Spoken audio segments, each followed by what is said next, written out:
오늘은 신년 첫 예배여서 제목이 새하늘과 새 땅이에요.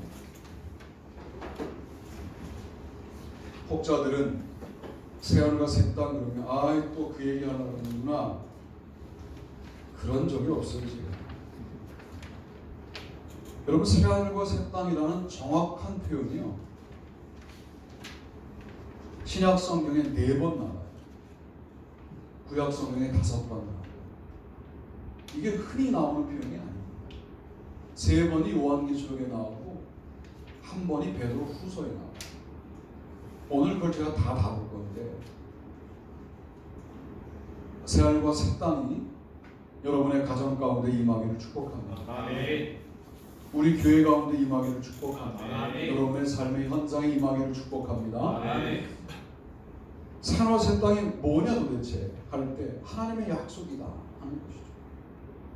본문 한번 읽어보실까요? 읽습니다. 우리는 그의 약속대로 의가 있는 곳인 새하늘과 새 땅을 바라보도다. 그러므로 사랑하는 자들아, 너희가 이것을 바라보나니 주 앞에서 점도 없고 흠도 없이 평강 가운데서 나타나기를 힘쓰라. 아멘. 베드로후서 3장 13절로 14절 말씀입니다. 우리는 그의 약속대로 새하늘과 새 땅을 바라봐야 합니다. 베드로후서라고 하더라도 이미 도미티안 황제의 박해가 있는 요한계시록과 상황이 비슷한 거예요. 언제 잡혀서 죽을지 모르는 상황 가운데 우리는 내가 육신으로 죽더라도 나는 저것을 바라본다 하고 바라보는 게 새하늘과 새 땅이었습니다. 그 땅을 뭐라고 말씀하시느냐? 그의 약속대로 의가 있는 곳인 새하늘과 새 땅, 이렇게 말합니다. 하나님이 약속하신 것이라는 거예요. 종교학적으로 이런 종교가 없다니까요. 모든 저자가 세상이 망할 것을 알고 있어요. 성경에 다양성도 있어요. 통일성도 있다. 그러니까 성경 안에 있는 다양성과 통일성 전부를 알아야 성경을 아는 거예요. 통일성이 뭐냐? 모든 저자가 세상이 끝날 걸 알고 쓰고 있어요. 이런 경전은요, 성경밖에 없습니다. 종교학적으로. 이렇게 생각하고 올 수 있어요. 성경 저자들이 너무 똑똑해서 세상이 망할 것을 모두 알았다. 그래도 일단 신기한 일이죠. 그런데 제가 믿는 건 뭐냐면, 하나님이 성령의 감동으로 그들에게 세상이 전혀 망할 것 같지 않은 시기에 쓰면서도 망할 것을 알고 썼어요. 망하는데 이 세상이 다시 한번 반복되고, 그래서 요즘 젊은이들이 말하는 것처럼 이번 생은 망했어, 다음 생이 있는 것처럼 이 땅에 그런 식으로 끝나는 게 아니고, 하늘나라에서 새하늘과 새 땅, 새 예루살렘 성이 내려와서 하늘과 땅이 연결되어 이 땅은 끝나고 이 땅에서 새로운 새 예루살렘 성을 경험하지만 하늘과 연결되는 이런 식의 종말론적인 그림을 갖고 있는 종교학적인 접근은 기독교밖에 없어요. 그러니까 합리적으로 생각해도 너무 신기한 일인 거죠. 이 일이. 그래서 기독교는 종교가 아니라 진리일 수밖에 없다 라고 말씀을 드리는 거예요. 아멘. 그러니 하나님이 하신 약속을 여러분 안 믿으시겠다고요? 마음대로 하세요.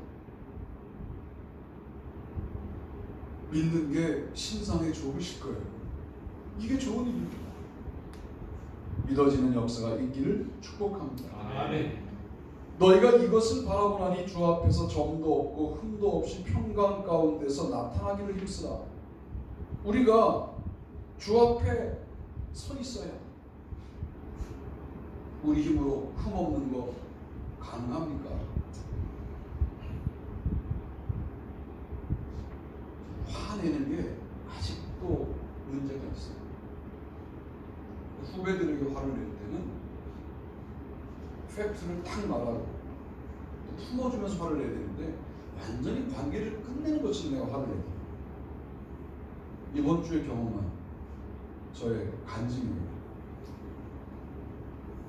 그리고 이제 나중에 생각해서 후회해요. 너무 심하게 말을 참 아직도 이러니 너 도대체 언제쯤 성숙해질까 그런 생각을 해보는 거죠. 그런데 우리가 주님이 오시는 날 흠도 없고 점도 없이 주 앞에 나타난다고요? 평강 가운데서 우리 힘으로 안 돼요. 힘쓰지만 안 됩니다. 주 앞에 있을 때만 가능해요. 올 한 해 내내 주 앞에 계시기를 축복합니다. 여러분이 어디 있어도 주 앞이에요. 우리가 감각하고 감각하지 않는 차이만 있을 뿐 주 앞이 아닌 것이 없어요. 주님이 감찰하시니 감찰. 입체적으로 꿰뚫어 보신 거예요. 우리의 뒤에 생각하고 있는 의도와 숨겨진 계획도 다 아시는 거예요. 감찰이라는 단어는 공이 뒤에가 찌그러졌는데 공의 앞에 부분을 보지만 찌그러진 게 보이는 걸 감찰이라 해요. 꿰뚫어 본다는 의미가 있어요. 주님의 감찰하시면 꿰뚫어 보시는 거예요. 그러니 주 앞에 서서 흠도 없고 점도 없게 하실 수 있는 분은 주님밖에 없습니다 하고 고백하는 우리가 되어야 할 것입니다. 그러면 주님이 다 하시니까 나는 아무 일도 안 해도 되느냐? 그렇지 않습니다. 우리는 주 앞에서 힘써야 흠도 있고 점도 있지만 힘쓰는 삶을 포기하지는 말아야 합니다. 제가 이번 연도에 우리 교회의 표를 모든 일을 하나님의 말씀으로 시작하라. 이 말은 오늘 하루 아주 간단한 누구를 만나는 일이 있어요. 아침에 여러분께 보내드리는 말씀을 듣고 그 말씀을 기억하고 만나시라. 오늘 중요한 일이 있어요. 아침에 우리의 큐티에 주시는 말씀을 기억하고 만나라는 거예요. 이게 어거지로 연결하려고 해서 그런 걸 수도 있지만 참 말씀이 무섭습니다. 그 사고가 나던 날 여러분 지금이라도 뒤에서 말씀을 보세요. 참 이럴 수 있을까? 그렇게 연결되는 말씀이 있어요. 참 무섭기도 하고 올 한 해 여러분들이 큐티에 툭 던져지는 말씀을 탁 기억하는 순간에 일상이 끼워지는 경험들을 하시게 됩니다. 그게 훈련이고 연단이고 그게 우리가 회복해야 될 영적인 삶이다 하는 말씀을 드려요. 그렇게 주 앞에서 한번 힘써 보시면 약속하신 새하늘과 새 땅은 우리에게 반드시 오게 될 줄로 믿습니다. 아멘. 두 번째 제목과 본문 읽어보시죠. 시작. 하나님의 준비이다. 또 내가 새하늘과 새 땅을 보니 처음 하늘과 처음 땅이 없어졌고 바다도 다시 있지 않더라. 또 내가 보매 거룩한 성 예루살렘이 하나님께로부터 하늘에서 내려오니 그 준비한 것이 신부가 남편을 위하여 단장한 것 같더라. 아멘. 요한계시록 21장 1절로 2절. 바다는 다시 있지 않습니다. 바다는 어떤 장소냐면 용이 올라와요. 첫 번째 짐승이 올라와요. 두 번째 짐승이 올라오는 사탄의 활동 근거지가 바다예요. 요한계시록에서 바다는 없애버리셨어요. 그러면 처음 땅은 없지만 두 번째 땅이 있단 말이에요. 처음 하늘은 없지만 두 번째 하늘이 있어요. 그게 새 하늘과 새 땅이죠. 바다는 없어요. 그럼 바다의 기능을 누가 하느냐? 무엇이 하느냐? 주님이 만드신 강들이 한다라고 말씀하시죠. 여러분의 삶에 사탄이 움직이는 바다는 다시 있지 않게 될 줄로 믿습니다. 주님의 임재를 경험하는 순간에 강해져요. 주님의 임재를 경험하는 순간에 세상 사람이 감당할 수 없는 이미 산과 새 땅이 나의 삶 속에 임하는 경험을 해요. 여러분, 이 경험을 믿음의 사람으로 하고 사셔야지. 그래야 일상이, 신앙생활이 신나고 감격적이고 간증할 게 있고 고백할 게 있어지지 않겠어요? 우리 그런 마음으로 주일날 만나서 이러저러한 이야기들을 나누는 우리가 되었으면 좋겠어요. 주로 요즘은 세상 소식에 복음의 능력이 지고 있는 게 아닌가. 교회 오면 우리 교회만 그렇게 다 뉴스 이야기하고 사고 이야기하고 그러다 보니까 일주일에 한 번 만나는 만남에서 복음에 관련된 이야기를 나눠본 대화는 별로 없는, 아마 이게 여러분 이런 게 내가 볼 때는 긴장이 되셔야 되거든요. 아니 교회 와서 말씀을 이야기해야 되는 우리가 뉴스만 이야기하는 거예요. 세상 이야기도 뉴스를 이야기하더라도 결론을 지으셔야 돼요.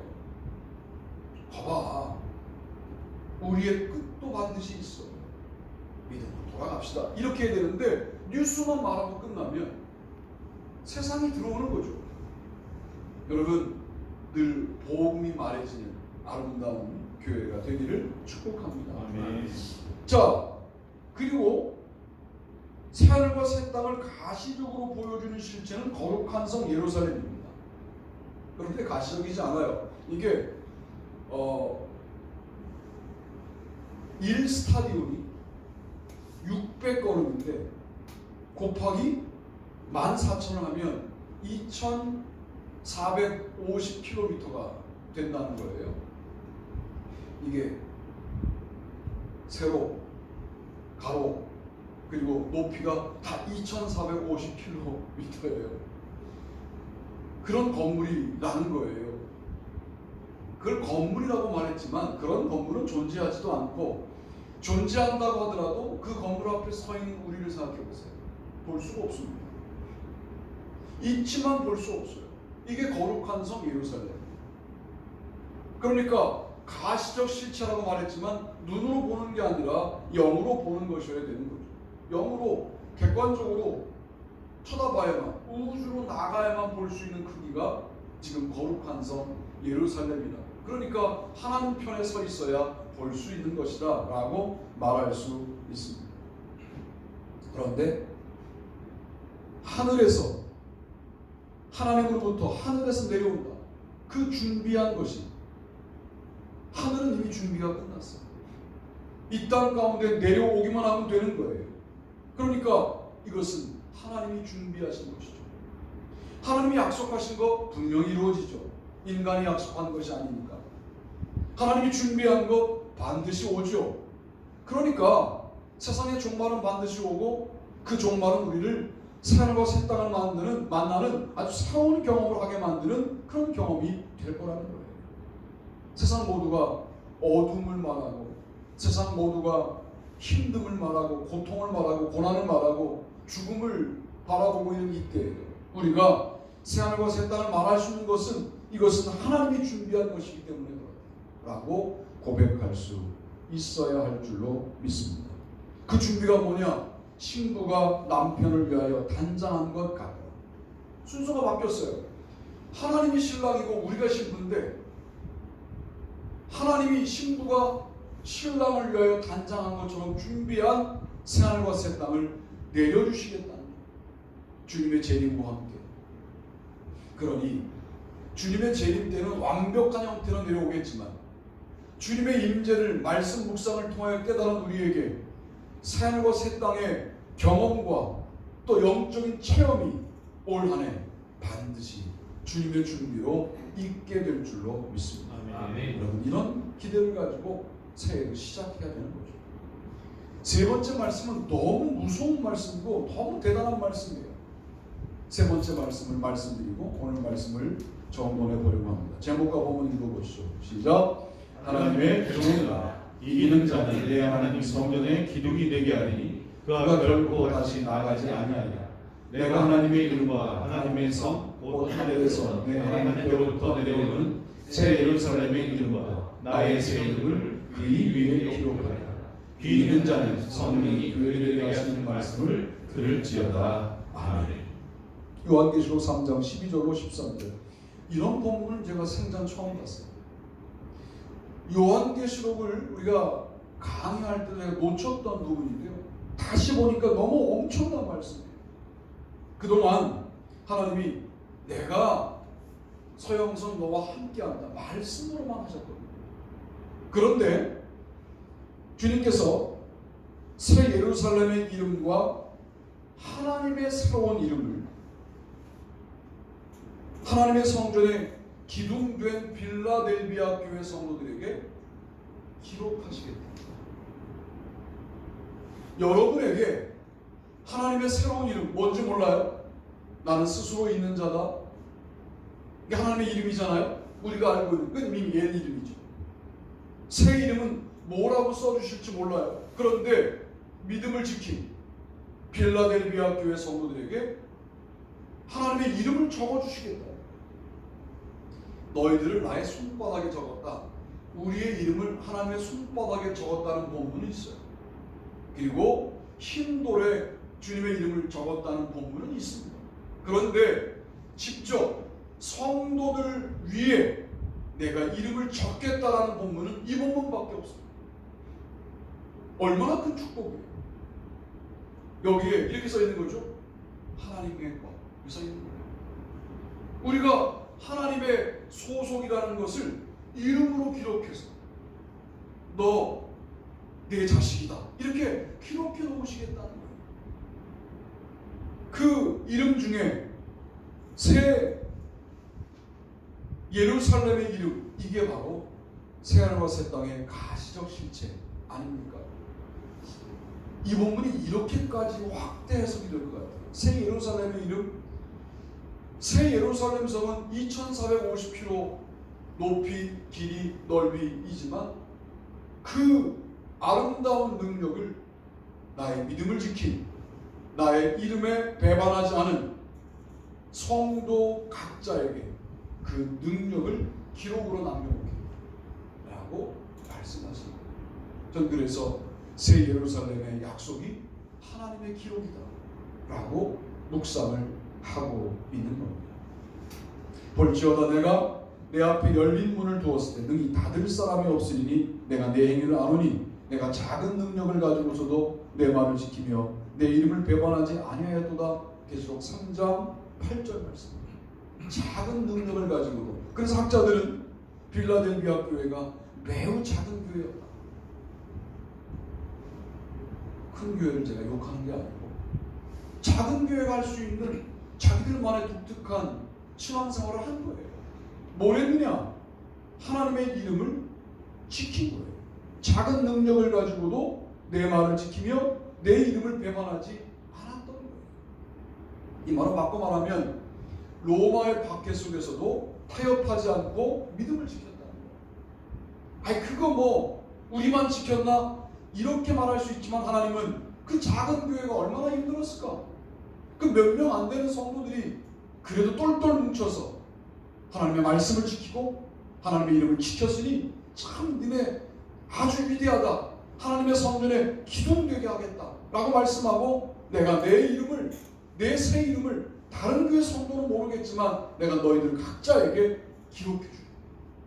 새 예루살렘의 이름을 너희 각자에게 기록해 주겠다 라고 말씀하시는 거예요.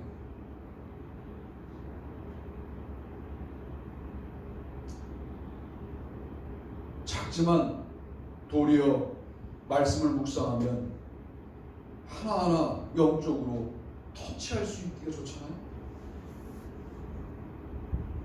또 제가 아는 안산의 일산의 작은 교회 목사님은 물론 교회를 잘 지키지도 않지만 달려라 커피 그래서 맨날 커피 차 먹고 가고 아마 지금도 아래 내려가 있을 거예요.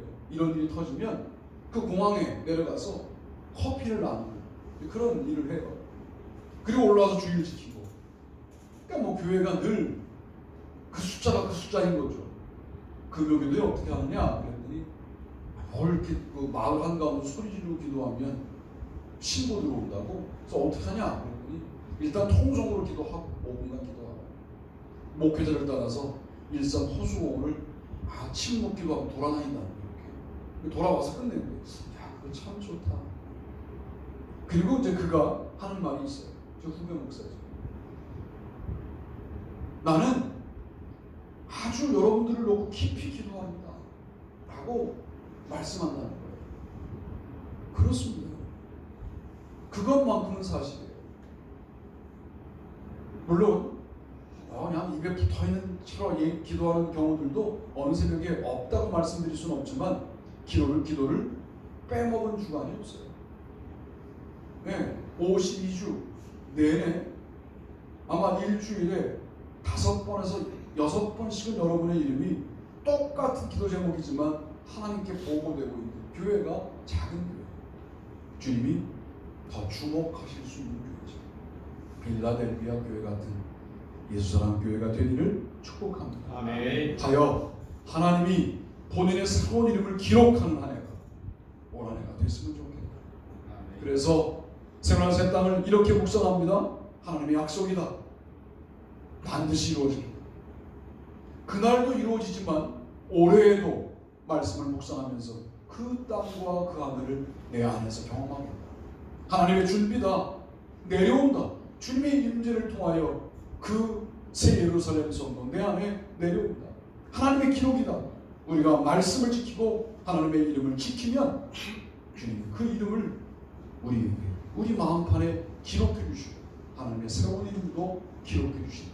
이런 믿음을 갖고 한 해 말씀 묵상 언제부터 시작합니다. 그러면 들어오셔서 같이 읽으시고 또 말씀 묵상한다고 새벽 기도 나누면 해요. 합니다. 말씀 묵상한다고 수요 예배 나누느냐 현장에 나와서 할 거예요. 8시부터 읽을 거고요. 7시 반부터는 말씀 기도 할 거예요. 수요일 금요일 할 거예요. 30분 하고 또 읽을 거예요. 그러니까 말씀 묵상으로 때우지 않겠습니다. 말씀 묵상 했으니까 이렇게 하지 않고 수요 금요일 예배하고 여러분 세월의 새 땅을 늘 기대하고 또 한 해 출발하시기를 주님의 이름으로 축복합니다. 네. 다 잘해서 일어나시기